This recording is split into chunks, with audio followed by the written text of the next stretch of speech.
सावधानी से कथा सुनिएगा और अपने चित्त में उतारिए। शिव महापुराण की कथा जिसके घर में चल रही है, जिसके टीवियों पर चल रही है, जिसके फेसबुक यूट्यूब पर चल रही है, जिसके मोबाइलों में चल रही है, घर में भले 5 मिनट शिव महापुराण की कथा चले, पर प्रतिदिन अपने मोबाइल को चालू कर 5 मिनट शिव पुराण चालू कर छोड़ दिया करो। घर में टीवियों पर अगर कथा आए तो भले सुनो चाहे नहीं सुनो, 5-10 मिनट उस टीवी को चालू कर छोड़ा करो, जिससे वो शिव महापुराण के शब्द हमारे घर के वातावरण को शुद्ध करें।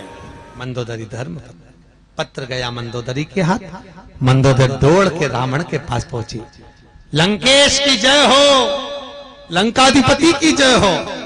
रावण ने सोचा आज तो बड़ी जय जयकार हो रही मेरी, और मेरी धर्म पत्नी कर रही है। क्योंकि जिंदगी में केवल एक धर्म पत्नी ऐसी होती है, वो हर कभी पति की जय जयकार करती ही नहीं। कभी जिंदगी में किसी की भी पत्नी हो, वो कभी जिंदगी, तुम देखना अच्छे से अच्छे विद्वान की भी पत्नी होती है ना, विद्वान से विद्वान की पत्नी भी होगी, किसी विद्वान से विद्वान पंडित की भी पत्नी होगी, तो एकादशी पड़ोसन से पूछ के करेगी, पति से नहीं। सोमवार करेगी तो व्रत करेगी, कोई हड़तालिका तीज का व्रत है, चतुर्थी का व्रत है, पंचमी का, जो भी व्रत करेगी पति से नहीं पूछेगी। इतना विद्वान पंडित, उससे दुनिया पूछने आ रही, और वो पड़ोसन से पूछे तू कब करेगी, उससे पूछ रहे। और बेचारा पति को बुरा नहीं लगे, बता हम तो विद्वान, हमसे दुनिया पूछ रही, और ये पड़ोसन से पूछ रही। इसमें पत्नी की गलती नहीं, इसमें पति की सबसे बड़ी गलती है। पति ने हाथ करके अपनी इज्जत खराब करी। एक महाराज जी थे, प्रवचन में बोल रहे थे कि चतुर्मास में 4 महीना बैंगन नहीं खाना चाहिए। पत्नी भी बैठी थी, सुन लिया उसने, घर गई, सारा बैंगन उठा के नल्ले में पटक दिया, नाली के अंदर। पति आया शाम को, ला भोजन ला, उन्हें भोजन दी, मूंग की दाल ने रोटी। क्यों रही बैंगन कहां गया, कल तो लाया था मैं 80 रुपए का बैंगन की सब्जी बनाने के लिए। पत्नी बोली तुम ही तो बोले थे प्रवचन में, कथा में, कि 4 महीना चतुर्मास में बैंगन नहीं खाना चाहिए। मैं उठा के सब फेंके घोड़ा पे। पति सिर पे हाथ रख के बोला, अरे ओ भाग्यवान, चौकी की कथा चूल्हे में क्यों लाई। अब खुद ही काम बिगाड़ते, खुद ही बता क्यों। मंदोदरी ने कहा, स्वामी आपने कभी ब्राह्मण कर्म नहीं करा। रावण कहता ब्राह्मण कर्म क्या होता है, मैं जनेऊ पहनता हूं, त्रिपुंड लगाता हूं, शिव का पूजन करता हूं, ये ब्राह्मण कर्म ही तो है। मंदोदरी कहती है इसको ब्राह्मण कर्म नहीं कहते। ब्राह्मण कर्म वो होता है जो जजमान के यहां जाए, भोजन करके दक्षिणा लेकर आए। रावण कहता मेरे जैसे दशानंद को कौन भोजन कराएगा। मंदोदरी के फालतू की बात छोड़ो, ऐसे बहुत सारे पड़े जो तुम्हें भोजन कराने को तैयार है, तुम जाओगे। रावण कहने लगा अगर कोई अच्छा विद्वान मेरे को जिमाना चाहता चले जाऊंगे।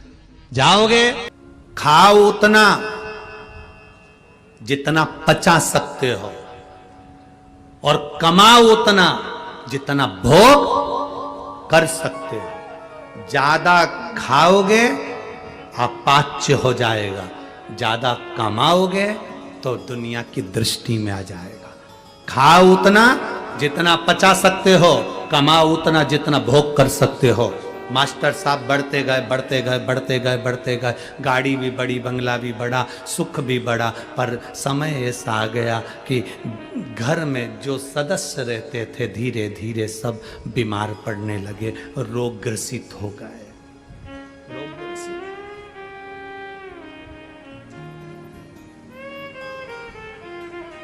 वो 20 रुपए में वो गांव का व्यक्ति अपने 8 परिवार के सदस्य को पाल रहा था, और यहाँ 180 मिलने के बाद, तनख्वाह भी मिलने के बाद वो अपने 4 लोगों को पाल नहीं सका। बीमार पड़ते गए, वैद्य जी को बुलाया, डॉक्टर को दिखाया, रोग ग्रस्ता गया, गढ़ता गया, ग्रस्ता गया, और धीरे धीरे धीरे धीरे जो गाड़ी थी वो भी चले गई, बंगला था वो भी चले गया, और मालूम पड़े घर में सदस्य रहने वाले भी सदस्य रहने वाले, केवल एक पत्नी, बेटा, बेटी और पति बचा। माता गई, पिता गए, भाई गए, बंधु गए, सखा गए, सब चले गए। आंख में आंसू पोस्ट मास्टर के, नैनों में जल भरा था। रो रहा था। वो गांव का बुजुर्ग व्यक्ति उससे मिलने के लिए आया, और मिलने के लिए आया तो कहा, पोस्ट मास्टर साहब आपको क्या हो गया, आपके परिवार को क्या हो गया, देखो कितना कष्ट है, पर बाबा की कृपा से आप जो मुझे 20 रुपए देते हो ना पोस्ट मास्टर साहब, आपका भगवान बहुत भला करे। मेरा बेटा जो पैसा भेजता है ना, वो 20 रुपए से मेरा घर बड़ा फल फूल रहा है, पर आपके ऊपर ऐसा क्या पहाड़ टूट गया जो पूरा घर बिखर गया, गाड़ी बंगला सब चले गया, धन दौलत सब चले गया, संपदा वैभव सब चले गया, और मैं 20 रुपए में भी सुखी हूं। बाबा कहकर गया, एक संत सामने से निकल कर आया। पोस्ट मास्टर ने उसके चरण पकड़ लिए। बाबा जी, मैंने सुना है आप ज्योतिषाचार्य, आप ज्योतिषी करते हैं? हाँ, मेरा भाग्य देखकर बताओ कि मेरी जिंदगी में ऐसा कष्ट क्यों आ रहा है। ज्योतिषाचार्य ने कहा, 180 भारी पड़ गए हैं। वो 180 रुपए मिले हैं, वो भारी पड़ गए।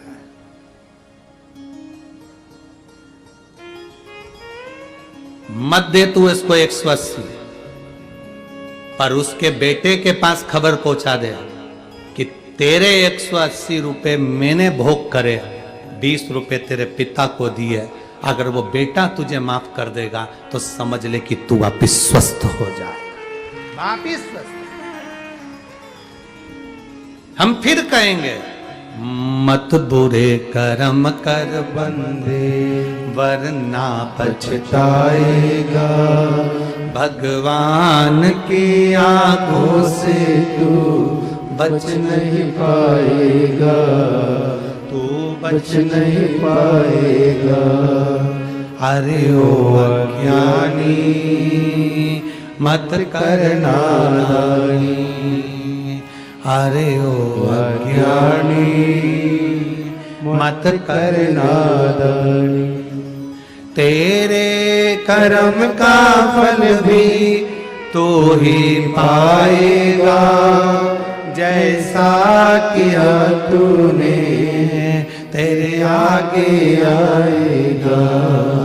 मत बुरे कर्म कर बंदे, वरना पछताएगा, भगवान की आंखों से तू बच नहीं पाएगा, तू बच नहीं पाएगा। बहुत धन हो गया तुम्हारे पास में, बहुत वैभव हो गया तुम्हारे पास में, बहुत गाड़ियां हो गई तुम्हारे पास में, लोग तुमको भैया जी कहने लगे, आदर करने लगे, सम्मान करने लगे, तुम्हें सलाम ठोकने लगे, तो तुम ये मत सोचना कि तुम बहुत ऊंचे हो गए।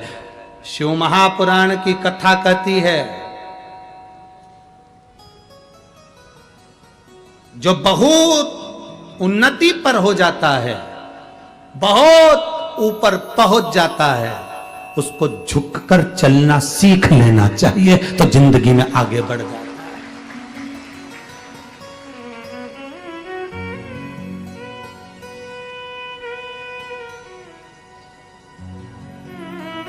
झुककर चलना सीखना चाहिए, बहुत आगे बढ़ोगे, बहुत आगे।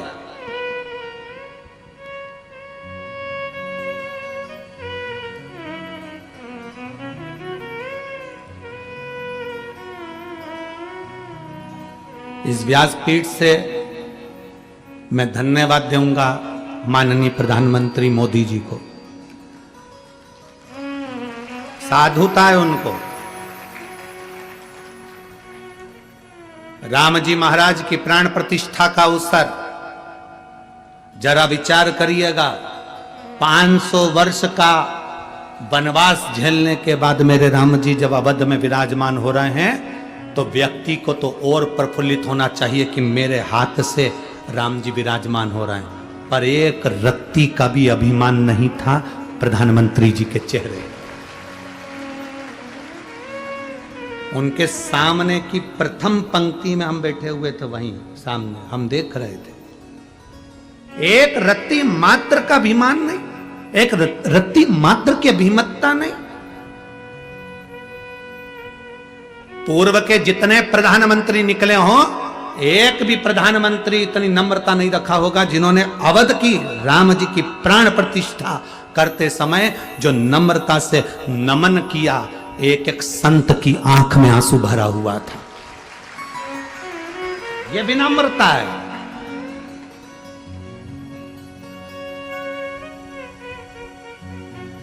और बहुत जरूरी है, अगर आप व्यक्ति, अगर कोई सेलिब्रिटी है ना, व्यक्ति बहुत आगे बढ़ा हुआ है ना, व्यक्ति को लोग बहुत मानते हैं ना, तो उसमें नम्रता होना जरूरी है। अगर किसी सेलिब्रिटी में, किसी मानने वाले व्यक्ति को जिसमें बहुत गौरव है, बहुत प्रतिष्ठा है, बहुत वैभव है, उसमें अगर नम्रता नहीं है तो वो शून्य के बराबर है, जीरो के बराबर है।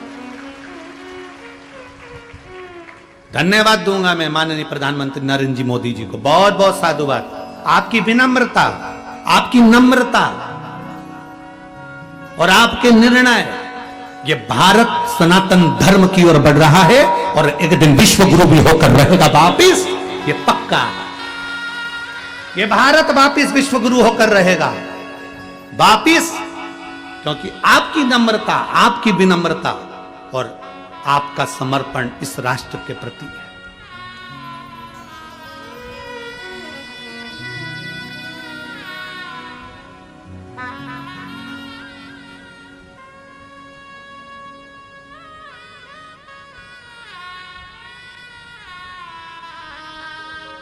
एक व्यक्ति ने मैसेज लिखा, आश्रम पर भेजा कि गुरुजी से पूछना है कि मोदी जी वहाँ से काशी के मंदिर का विस्तार करे और वहाँ पर लोकार्पण कर वहाँ बहुत विशाल काशी का मंदिर बनाया, उसके बाद उज्जैन का, फिर पावागढ़ का, फिर केदार का, उसके बाद पहुंच गए राम जी के मंदिर में। तो शंकर जी से शुरुआत क्यों करी? हम कहना चाहेंगे शिव जी से शुरुआत इसलिए करी क्योंकि शंकर भगवान के हाथ में डमरू भी वो बजाते हैं और तांडव भी वो रचाते हैं। या तो तुम डमरू से समझ जाओ, नहीं तो तांडव से समझा ना जानते। दो चीजें निश्चित है। आपका प्रबल विश्वास, आपकी दृढ़ता होना चाहिए, भरोसा होना चाहिए। आप जितने बड़े बड़े बनते जाओ, जितने बड़े सेलिब्रिटी बनते जाओ, जितने उन्नति पर चढ़ते जाओ, जितनी जितनी तरक्की करते जाओ, उतनी उतनी नम्रता तुम्हारे भीतर होना चाहिए। अगर तुम में नम्रता नहीं है तो वो किसी काम के नहीं, शून्य है वो, शून्य। और मेरी बेटियों से निवेदन करूंगा, मैं मेरे बेटाओं से निवेदन करूंगा, तुम डॉक्टर बन जाओ, कलेक्टर बन जाओ, एसपी बन जाओ, कमिश्नर बन जाओ, डिप्टी कलेक्टर बन जाओ, तुम्हारी मर्जी पड़े एसडीएम बन जाओ, तुम कितने भी उन्नति पर चढ़ जाओ, तुम कितनी भी ऊंची सिंहासन पर बैठ जाओ, तुम मिनिस्टर, मंत्री, संतरी, कलंतरी जो बनना हो बन जाओ, पर अपनी नम्रता मत भूलना। अपनी विनम्रता रखोगे तो एक दिन तुम ऊंचे सिंहासन पर जाकर जरूर बैठोगे। विनम्रता होना चाहिए। रावण, लंकाधिपति रावण के पास सोने की लंका थी, रावण के पास में सारा वैभव था, रावण के पास में पूरा कुल था, रावण के पास में पूरा वंश था, सब कुछ था लंकाधिपति रावण के पास में, पर विनम्रता नहीं थी, नम्रता नहीं थी। खुद सिंहासन पर बैठा था, हनुमान जी को जमीन पर बिठाना चाहता था, पर हनुमान तो हनुमान है, ऊंच की सिंहासन बना के उस पे बैठे थे। हनुमान तो हनुमान है। विनम्रता हो, और उसी रावण की लंका में विनम्रता दिखाई अंगद जी ने, पांव जमाकर खड़े हो गए।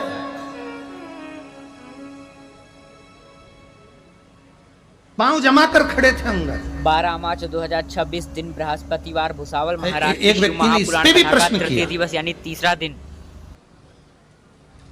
इस पर भी लोगों ने प्रश्न करा कि हनुमान जी सीता जी का पता लगाने गए तो अंगद क्यों नहीं गया? जब अंगद इतना बड़ा विद्वान था कि पांव जमा कर खड़ा हो गया, तो अंगद में इतनी विद्वत्ता थी तो क्यों नहीं गया? हनुमान जी को तो याद ही नहीं था कि मुझ में इतना बल है, तो अंगद को तो याद था कि मुझ में बल है, फिर अंगद को जाना था। आखिर अंगद पहुंचा क्यों नहीं?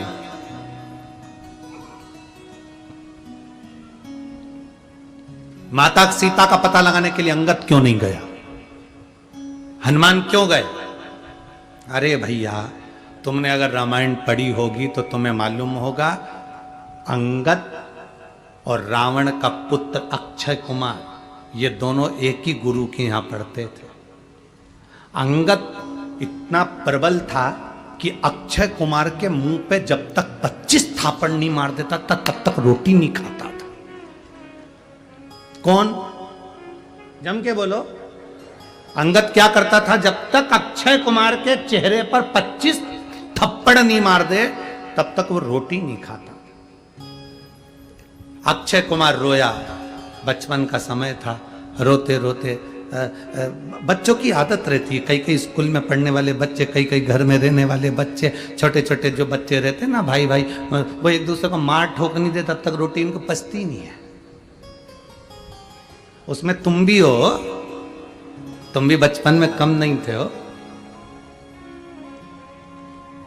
सबकी माता इतना सारा पोहा बनाकर, चिवड़ा बनाकर, चिवड़ा देती थी, ये तेरा है, ये तेरा है, ये तेरा।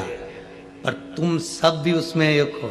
इतने चतुर होते थे, जो ज्यादा वाला होता था ना वो अपनी साइड खींच लेते थे, कम वाला। माँ चाय देती थी ना तो गिलास में नपती करते थे, कौन सा ज्यादा है कौन सा कम है। अंगद का काम, अंगद बचपन में अक्षय कुमार को 2-3 थप्पड़ मार, 25 थप्पड़ मारे जब तक रोटी नहीं खा। एक दिन अक्षय कुमार रोते रोते अपने गुरुजी के पास गए, गुरुदेव गुरुदेव गुरुदेव,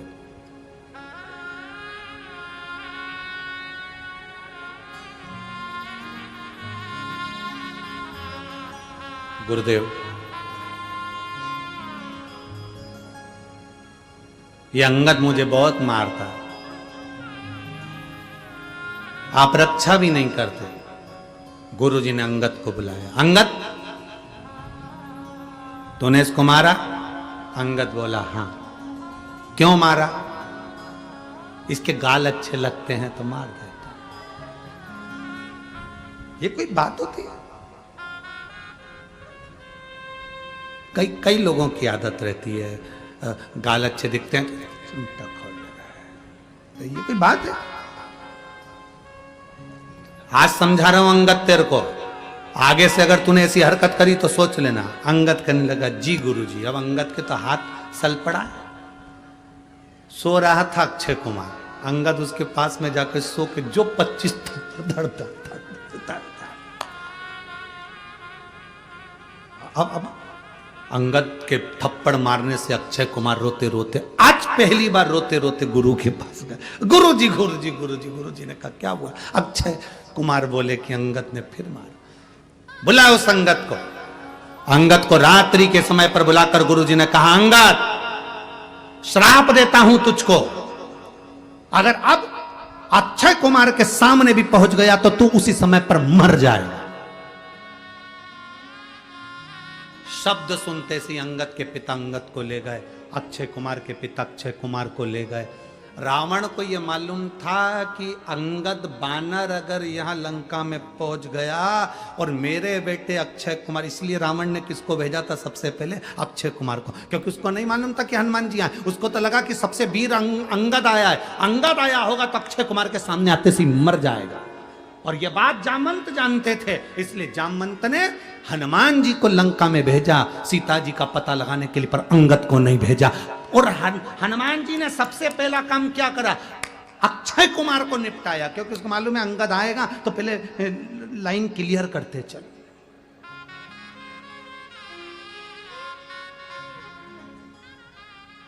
सबसे पहले हनुमान जी ने वहां पहुंचते सी, और रावण को मालूम था कि बंदर आया। इनको लगा कि बंदर में केवल एक अंगद ही आया होगा, बड़ा वीर है अंगद, अंगद आया होगा। अंगद आया होगा तो अक्षय कुमार को भेजा जाए, अक्षय कुमार के सामने मर जाएगा, निगाह पड़ेगी और मरेगा, क्योंकि श्राप है।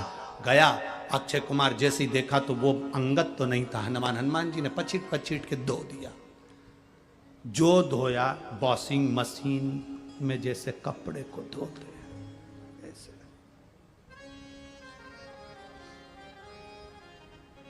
पूंछ में लपेट के घसीट घसीट के जैसे माताएं साबुन से धोती है, फिर बाद में कूटती है, और बच जाता है तो घर में एक लकड़ी की। बच्चे तो ग्राउंड में क्रिकेट खेलते हैं, ये सुबह से कपड़े धोती है। क्यों सुबह से मोगरी से कपड़े धोती है? ये कपड़े नहीं धोती है, पूरे घर को डरा के रखती है।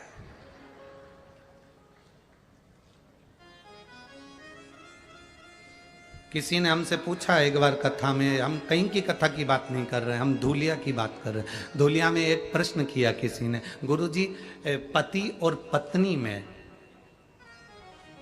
सबसे ज्यादा वीर, सबसे ज्यादा बोल्ड, दमदार कौन होता है? हमने कहा पत्नी। उन्होंने कहा कैसे? हमने कहा जब ब्याहने के लिए जाते हैं तो 100 से 150 बाराती जाते हैं और वो अकेली आती है, अकेली। ये 100-150 बाराती पर अकेली भारी पड़ती है। गाड़ी का गेट खोला, बैठ के और आती। किसी में दम हो तो बोल दे, अकेली। और वो 150 पे भारी, जो 150-200 आए, वो इतने 150-200 आते हैं और ये अकेली जाती है बिल्कुल शेरनी की तरह। दम।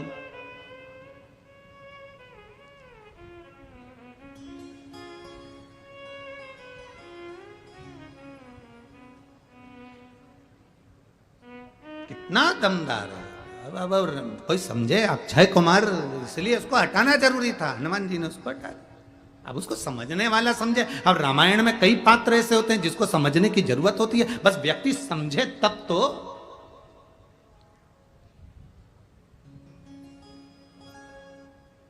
उसकी दृष्टि में आए तब तो। महाराज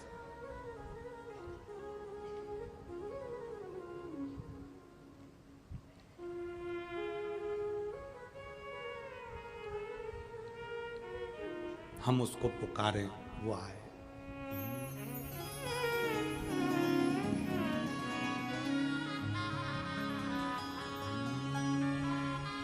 अरे डमरू वाले आजा, तेरी याद सताए, मेरा ये भरोसा कहीं टूट न जाए। ओ काशी वाले आजा, तेरी याद सताए, मेरा ये भरोसा कहीं टूट न जाए। छुपा कहाँ भोले बाबा, ओ डमरू वाले आजा, तेरी याद सताए। बारामाची महाप्राण था।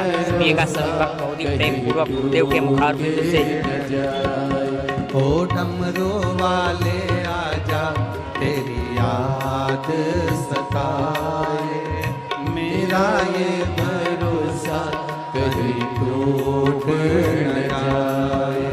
छुपा कहाँ भोले बाबा, ओ डमरू वाले आजा, तेरी याद सताए, मेरा ये भरोसा कहीं टूट न जाए। ओ डमरू वाले आजा, तेरी याद सताए, मेरा ये भरोसा कहीं टूट न जाए।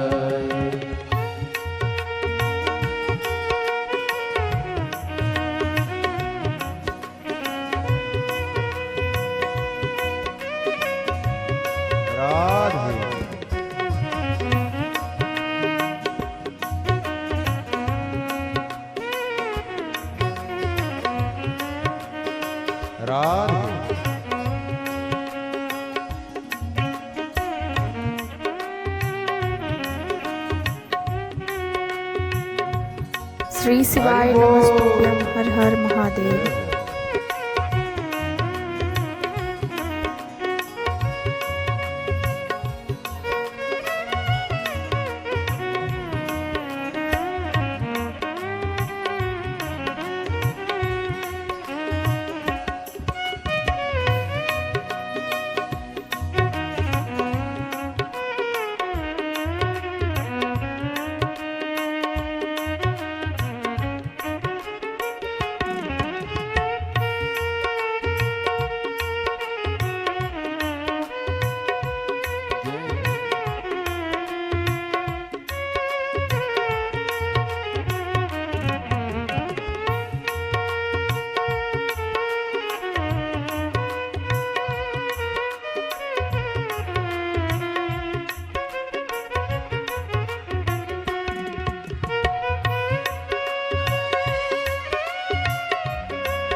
मन ये पुकारे आ दिल के सहारे, मन ये पुकारे आ दिल के सहारे।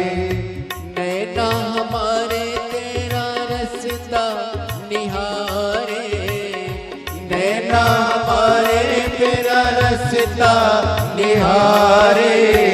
हरे पल विचारे छुपा कहाँ हो भोले बाबा, ओ काशी वाले आजा तेरी याद सताए।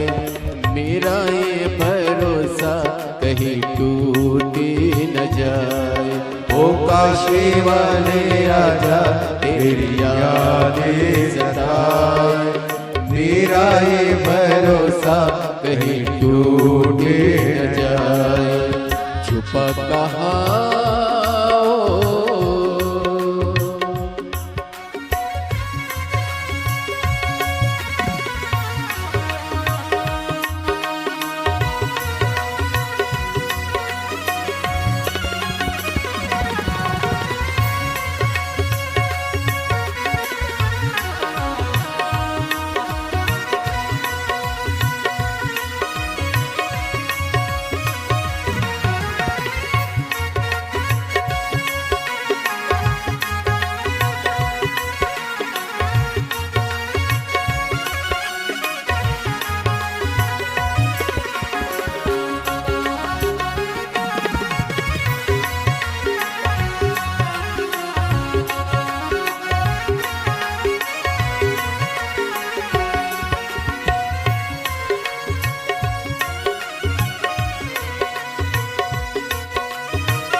दिल की ये धड़कन गीत तेरे गाए, दिल की ये धड़कन गीत तेरे गाए।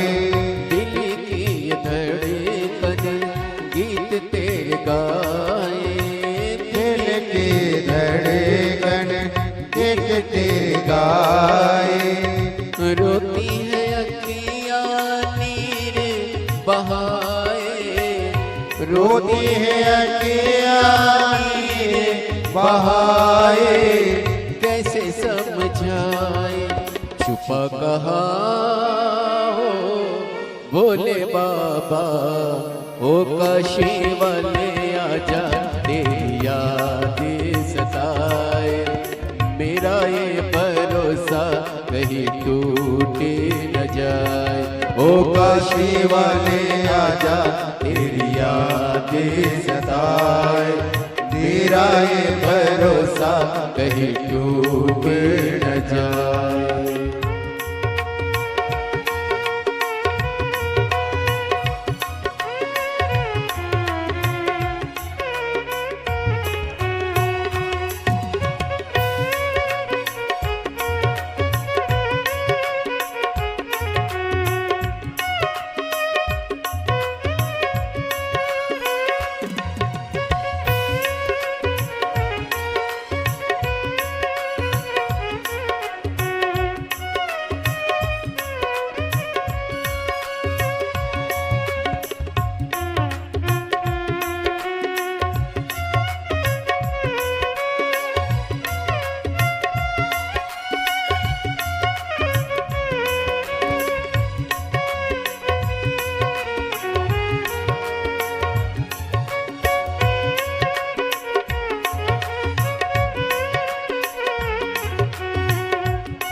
भुसावल की शिव महापुराण कथा में आज तीसरा दिवस है। लाखों भक्त आए हैं कथा सुनने के लिए। आज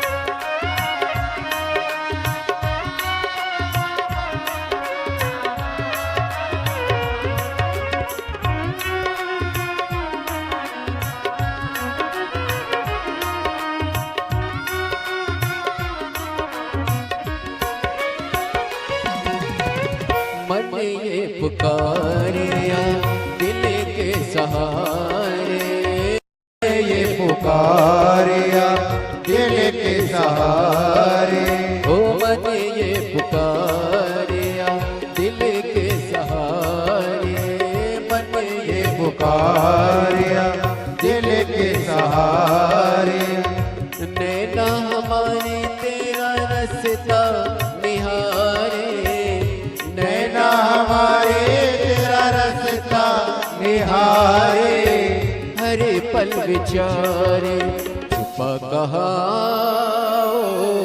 भोले बाबा, ओ डमरू वाले आजा तेरी याद सताए, मेरा ये भरोसा कहीं टूटे न जाए, ओ डमरू वाले आजा तेरी याद सताए, मेरा ये भरोसा कहीं टूट न जाए, ओ काशी वाले आजा तेरी याद सताए, राधे मेरा ये भरोसा कहीं टूट न जाए, ओ डमरू वाले आजा तेरी याद सताए, मेरा ये भरोसा कहीं टूट न जाए, ओ काशी वाले आजा तेरी याद सताए, मेरा ये भरोसा कहीं टूट न जाए, ओ काशी वाले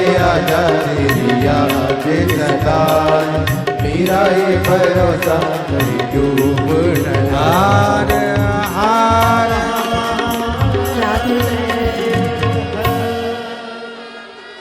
अपने स्थान पर बैठकर भगवान शिव से अपने मन की बात करें। जहाँ जगह मिले वहाँ बैठकर बाबा देवादिदेव महादेव से अपने मन की बात बड़े भाव के साथ में, बड़े हृदय के साथ में, जहाँ जगह मिले वहाँ बैठकर करें। जहाँ जगह मिल जाए वहाँ बैठकर बड़े प्रेम से भगवान शिव से अपने मन की बात भाव के साथ हृदय से कहे।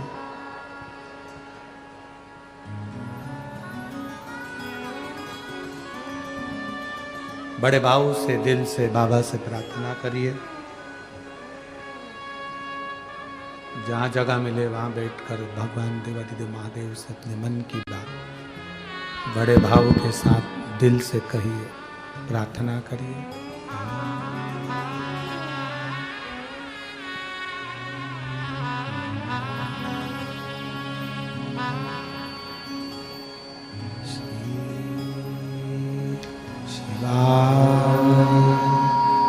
नमस्तु श्री शिवाय नमस्तु श्री शिवाय नमस्तु श्री शिवाय नमस्तु श्री शिवाय नमस्तु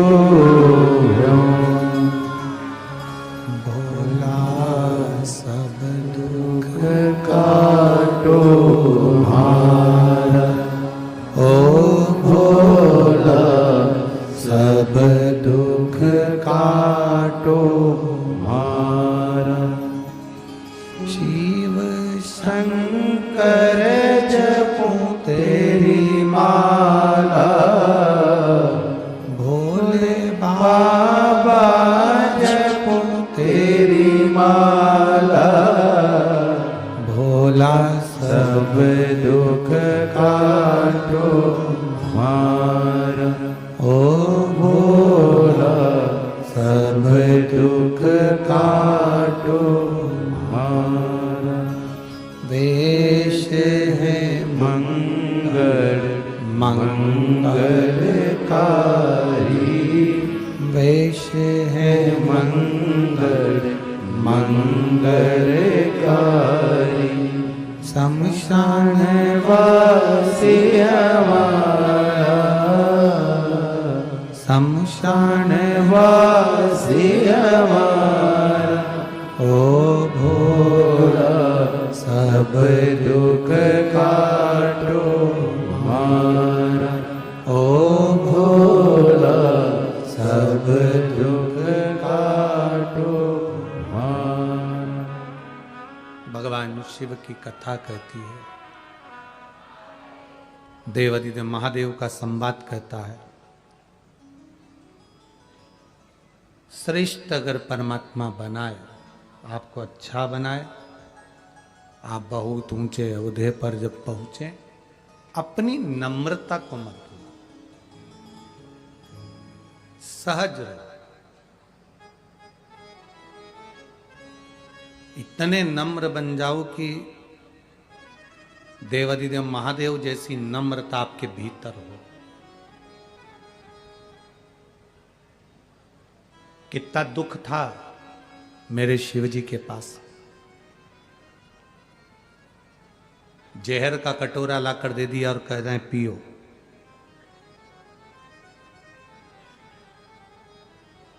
विष का पात्र, विष का कटोरा लाकर दिया और कहा पियो।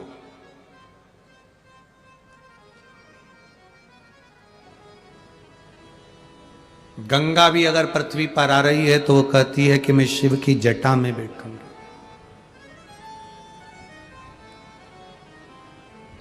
सारे देवताओं के पास रहने के घर मिले, पर महादेव के पास में घर भी नहीं।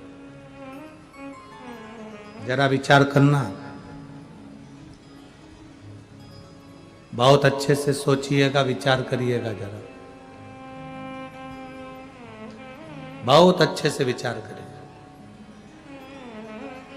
आप थोड़े से में घबरा जाते हो कि हमारे पास में घर नहीं है, व्यापार नहीं है, व्यवसाय नहीं है, ये तकलीफ है, वो तकलीफ। ना ना, बिल्कुल ना घबराइए।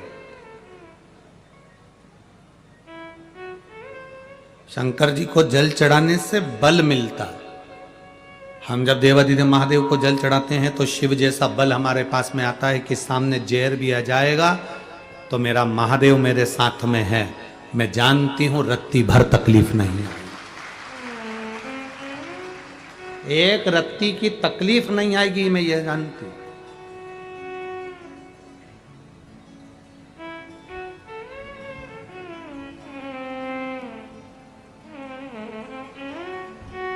वो इसीलिए तो कहते हैं मेरे बाबा दया करना,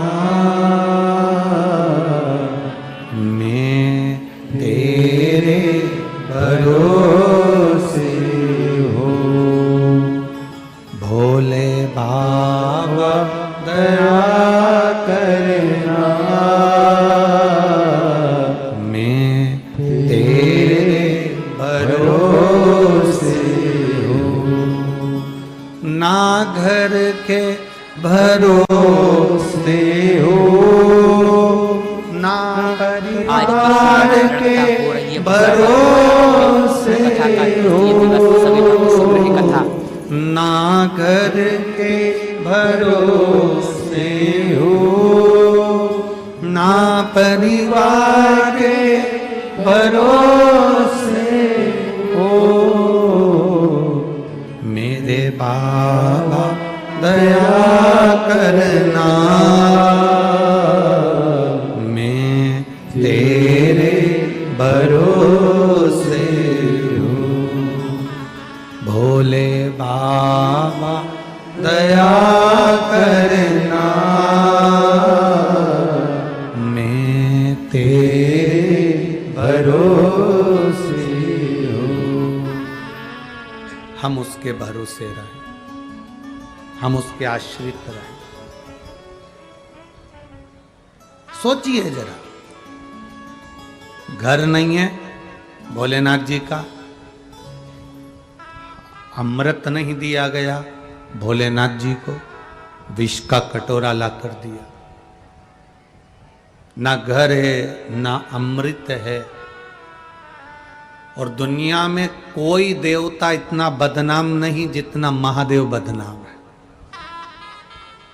लोग क्या कहते हैं, ये गंजेड़ी है भंगेड़ी है। बोलो सही है कि गलत है?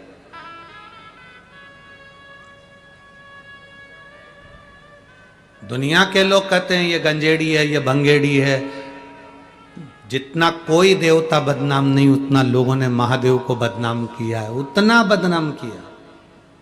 पर एक बात अपनी जिंदगी में उतार कर रखना, जितने लोग आस्था चैनल पर कथा सुन रहे हैं, जितने फेसबुक यूट्यूब पर सुन रहे हैं, जितने यहाँ पंडाल में सुन रहे हैं, सतयुग में हजारों वर्ष तक तप करना पड़ता था, तब भगवान प्रसन्न होता था। त्रेता में हजारों अश्वमेध यज्ञ सोम यज्ञ करना पड़ते थे, तब भगवान प्रसन्न होते थे। द्वापर में खूब पूजन पाठ करना पड़ता था, तब भगवान प्रसन्न होते थे। पर कलयुग केवल एक ऐसा है जिसमें भगवान का नाम लिया जाए और एक लोटा जल महादेव को चढ़ाया जाए तो भगवान प्रसन्न हो जाते हैं। इसीलिए तुलसी बाबा ने यहाँ लिखा कि कलयुग केवल नाम आधारा, सुमर सुमर नर उतरहि पारा। कलयुग में केवल नाम आधार की शिला कही, नाम आधार है, नाम की श्रेष्ठता है।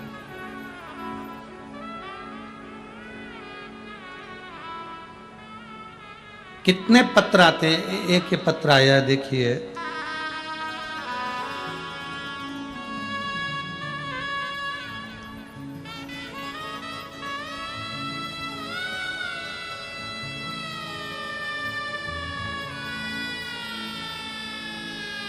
दीपिका अशोक जी भेदे, नबी शुक्रवारी महल नागपुर से हूं। कहीं बैठी हैं क्या? कहीं बैठी हो तो हाथ हिलाइएगा। दीपिका अशोक बेंद्रे, नबी शुक्रवारी महल नागपुर से हूं। कहीं बैठे हो तो हाथ हिला सकते। हाथ हिलाओ, ठीक है, दिख गए। बाबा मुझे 3 साल से ब्रेस्ट कैंसर है। नागपुर में मेरा इलाज हो रहा है। डॉक्टर के हिसाब से मेरा कैंसर फैलते जा रहा था।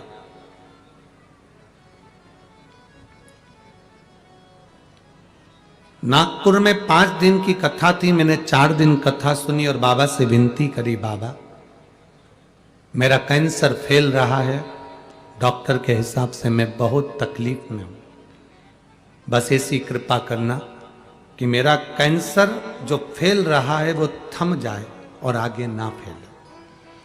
डॉक्टर के हिसाब से कीमो चालू हुए, पर कीमो में तकलीफ बहुत होती है। अब मेरे को काम पर भी जाना, करूं तो करूं क्या, शरीर में तकलीफ भी बहुत। मैंने नागपुर की कथा में 4 दिन बाबा से विनती करी और बाबा से विनय करी, अगर मेरा यह कैंसर थोड़ा थम जाएगा और शरीर में नहीं फैलेगा तो अगली कथा जहां नजदीक में होगी वहां जाकर मैं प्रणाम करूंगी। बाबा बीच में मुझे हार्ट की प्रॉब्लम भी हो गई और बाबा की कृपा का मैं क्या वर्णन करूं। मेरा अभी महीने पहले पेटेस्कॉन किया गया तो बाबा की कृपा से मेरी रिपोर्टें सब नॉर्मल आ रही हैं। मैं बाबा को यहां प्रणाम करने आया। बाबा बस मेरी एक इच्छा है, कैंसर तो आपने धीरे से रोक दिया है, बस एक औषधि के लिए बेलपत्र। आजा बेटा, आ जाओ, ले जा, आ जाओ। एक भजन की लाइन बहुत अच्छी लिखी है, कब से खड़ी हूं झोली पसार, क्यों ना सुने तू, और मुझे तेरा सहारा है, मेरे भोले बाबा। शिव तत्व की प्राप्ति हमारे भीतर।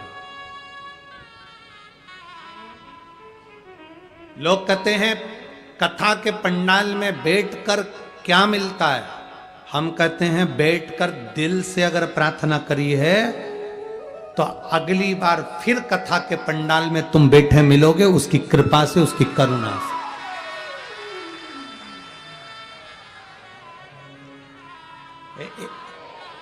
एक माँ यहां आई है, एक लेडीज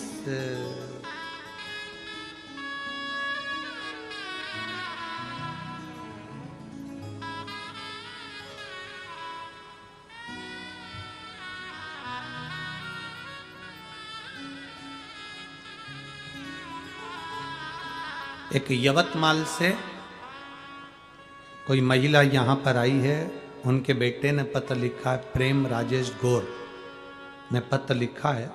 यवतमाल से मेरी माँ, उसकी एक मन की मुराद थी जो आकोला की कथा में बाबा ने पूरी कर दी, तो वो यहाँ यवतमाल से पैदल चलकर आई है। कहीं बैठी हो तो हाथ हिला सकती है।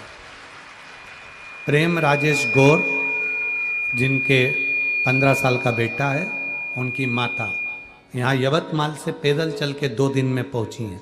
कहीं बैठी हो तो हाथ हिला सकते हैं। अगर कहीं बैठी हो तो हाथ हिला सकते हैं। शिव तत्व है, कहाँ है?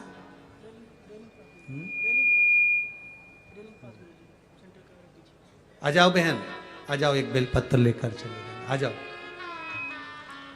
शिव तत्व है हमारे भगवान देवादिदेव महादेव का स्मरण, भक्ति, भरोसा, विश्वास जितना दृढ़ होता है उतना फल। और मुझे तेरा ही सहारा।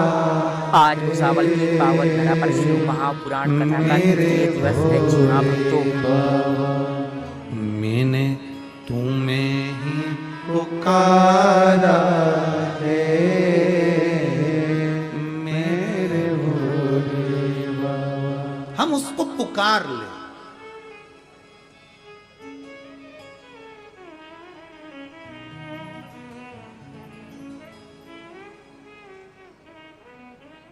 आज एक बात कहें, आप लोग स्वीकार करना, अगर बन सके तो अपने भीतर उतारना। जिस दिन आप मंदिर ना जा सके, उस दिन कोई जल का पात्र लेकर, लोटा लेकर मंदिर जा रहा हो, तो हमारे मुख से हम उसको उपत कर, भले हम नहीं भी बात करते हैं तो भी हम उसको हाथ जोड़कर कहें, श्री शिवाय नमस्तुभ्यम। कारण हम नहीं जा रहे, पर हमने जो मंत्र बोला है, हमने जो जाप किया, हमने जो बोला, वो जल के पात्र में उसकी तरंग पड़कर बुझ जाए।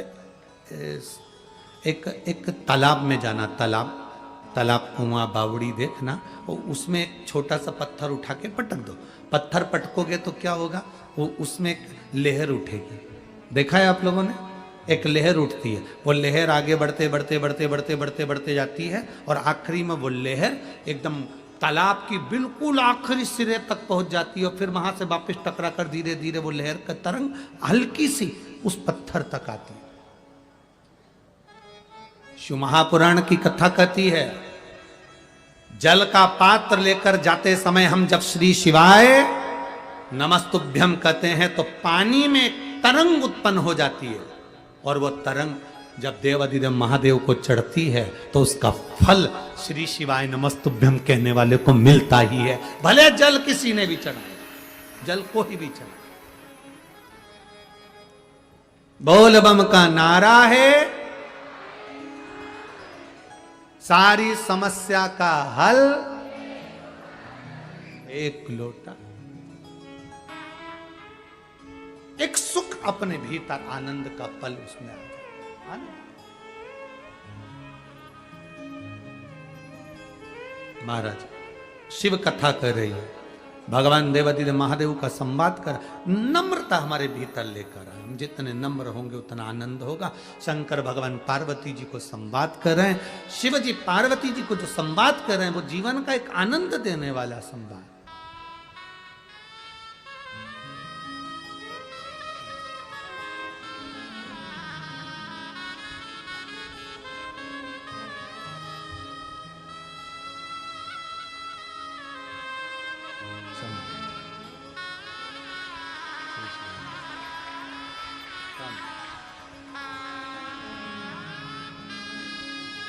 यवतमाल से पैदल चलकर कथा के पंडाल तक पहुंची हैं।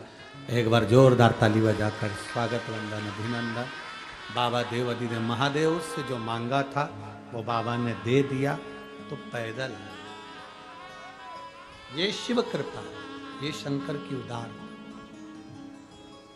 उसकी कृपा बिना संसार में कुछ नहीं है। महाराज आप दिल से उसको पुकारोगे, दिल से उसको बोलोगे, वो दिल से सुनता है।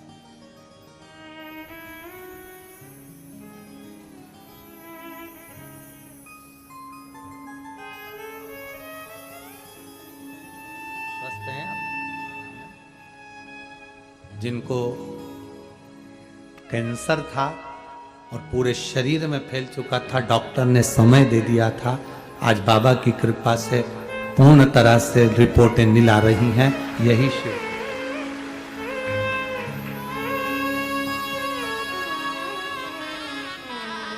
शिव तत्व है भीतर, औघड़ी है शिव, औघड़। खाली ना जाता कोई, आप भी बोलिए, दर से तुम्हारे खाली न जाता कोई, दर से तुम्हारे मैं भी खड़ी हूँ बाह बसाई, अपने हृदय से लगा लगा लो, गिरा जा रहा हो, उठा लो, भोले अपने दर से अब तो न टालो, गिरी जा रहे हो, उठा लो उठा। जितनी नम्रता उतनी नम्रता अपने भीतर रखिए, सहजता रखिए, सरलता रखिए। बहुत ऊंचे पहुंच जाने पर नम्रता मत भूल। केवल एक बानर ऐसा है वाल्मीकि रामायण में जिसका नाम दुविध कहा गया, राम जी उसको लेकर नहीं गए, उसको अवध नहीं ले गए। वो दुविध बानर वो अवध नहीं गया, कारण केवल एक काम करता था वो गलत। सारे बानरों को समझाया गया कि देखिए किसी को कोई कष्ट नहीं देना, युद्ध के मैदान में सब युद्ध लड़े तब तुम लड़ो, युद्ध के मैदान में जब युद्ध लड़ा जाए तब अच्छे से लड़ो, पर बाकी के समय पर तुम बेर मत रखो। आज के जमाने में एक गांव से आमदार खासदार के दो व्यक्ति खड़े हो जाते हैं, लड़ाई होती है, झगड़ा होता है। शिव पुराण कहती है युद्ध लड़ो, चुनाव का समय आए तो चुनाव लड़ो, पर पूरे साल 2 साल 4 साल 5 साल तक उसको दिल में बिठा कर मत रखो कि ये हमारा द्रोही है, ये हमारा दुश्मन है, ये दिल में बिठा कर नहीं रखना।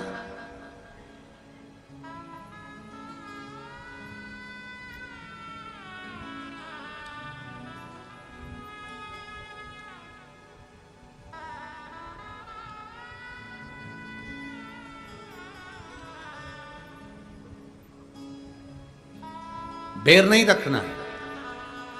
कई लोग ऐसे हैं, एक बार अगर किसी चुनाव लड़ते हैं, हार जाते हैं या जीत जाते हैं तो एक दूसरे से बेर रख लेते हैं। इसके आदमी ने मेरे साथ काम किया था, इसके 5 आदमी बहुत आगे बढ़कर काम कर रहे थे, इनको सल्टाना, इनको ये करना। अरे भाई क्या बेर रखना। राम जी महाराज एक दुविध नाम के बानर को लेकर नहीं गए, बाकी सबको ले गए, कारण केवल एक। सभी भक्तों को श्री शिवाय नमस्तुभ्यं, हर हर महादेव। युद्ध के मैदान में बेर करो, युद्ध के मैदान में युद्ध लड़ो, युद्ध के मैदान में तुम द्रोही बन जाओ, एक दूसरे को नष्ट कर दो, चलेगा। और युद्ध के मैदान से हटकर अगर तुम हरकत करोगे तो वो श्रेष्ठ नहीं है, उसमें श्रेष्ठता नहीं है।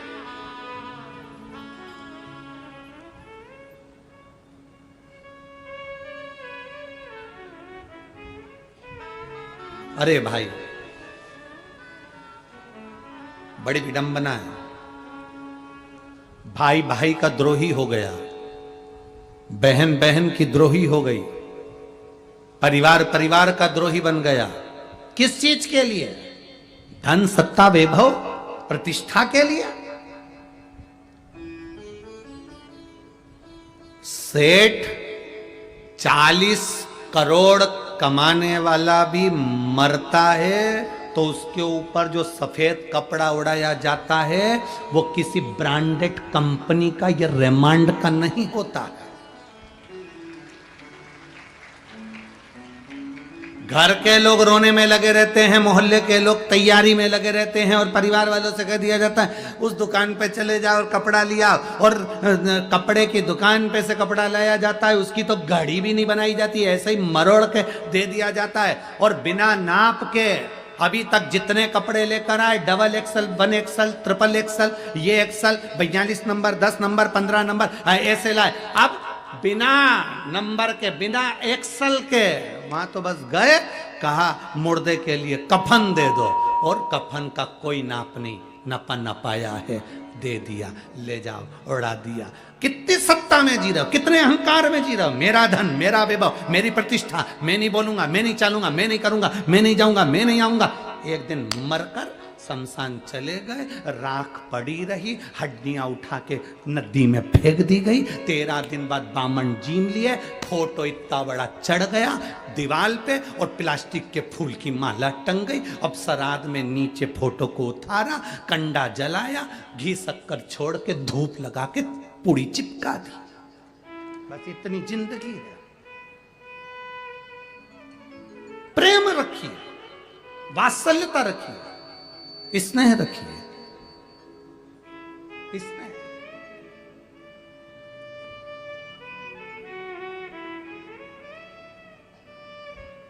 नामदेव जी, संत तुकाराम जी, रामकृष्ण परमहंस जी, स्वामी विवेकानंद जी, मीराबाई, कर्माबाई, प्रहलाद, ध्रुव, ये सब क्या करोड़पति थे? भक्त थे। इस भारत की भूमि पर चौराहे पर किसी करोड़पति की मूर्ति नहीं लगती है। तुम्हारे महाराष्ट्र में लगती हो तो बात दूसरी है।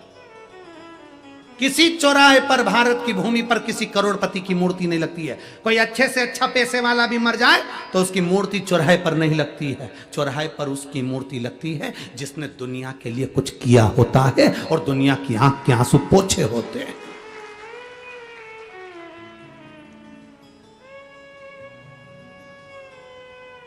फिर चाहे वो कोई भी हो, वो ये नहीं देखा जाता कि कौन धर्म का है, कौन संप्रदाय का है,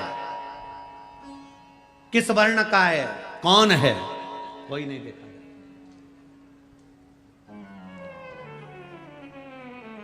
फिर वो नहीं देखते। वहां तो ये देखा जाता है कि इसने किया क्या है।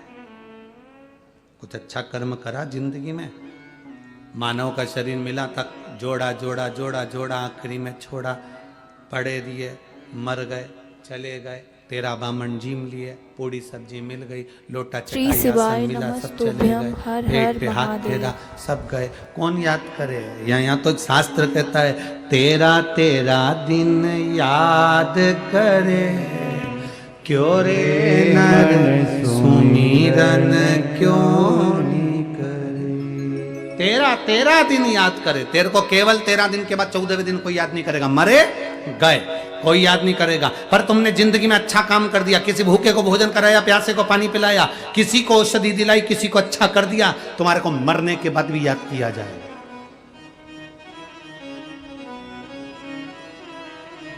मरने के बाद भी याद किया जाएगा। क्यों? आज लोग कहते थे सियोर वाले महाराज को लोग याद करते। क्यों याद करते? सियोर वाला महाराज आके आपको करोड़ों रुपए दे दिए क्या?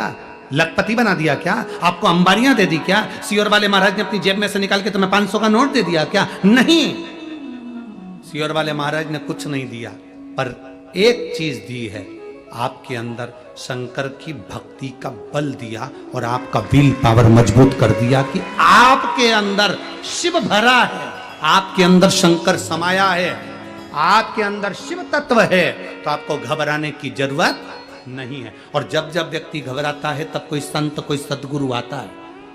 नामदेव जी महाराज को जब ओंडा नगनाथ के मंदिर से बाहर फेंका गया, जय श्री कृष्ण। आज की कथा गुरु नानक देव जी ने आकर उनको बल प्रदान करा। तुम में बल है नामदेव, भगवान का भजन करो तो मंदिर का गेट भी बदल जाएगा।